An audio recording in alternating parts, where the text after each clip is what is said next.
Another good biceps exercise to throw into your workout is what's called a Scott curl, or sometimes called a one-arm preacher curl.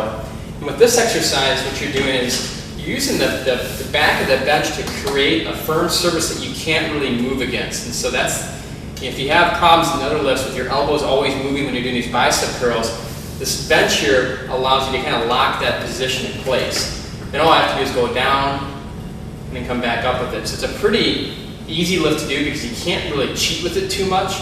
There is one way you can cheat, however, and it's in your setup. What you want to make sure you do is at the top of your bench, whether it's a preacher bench or in this case it's an incline bench, you want to have your armpit right on top of it and not have just your elbow sitting here like this on it.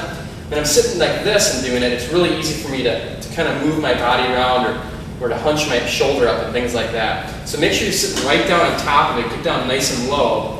That way your shoulder really can't do anything because it's locked into place on this bench. The other thing I want to mention for you is how this lift is a little bit different than a standing biceps curl. Let me show you why. In a standing biceps curl, when I'm standing here like this, when my arm is at a 90-degree angle here, that's when the torque is the highest on my arm by the weight, or by my elbow specifically by the weight, because that's when this length is the longest right here.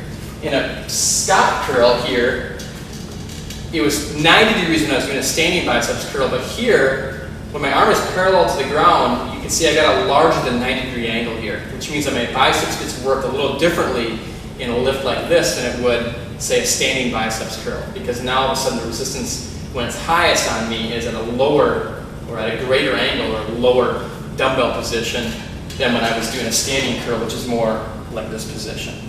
So by changing the angle at which you do your Scott curls or preacher curls, you can emphasize different parts of your biceps. And that's one of the beauties of doing dumbbell lifts. You can manipulate that torque of the weight a little bit by how you do the lift.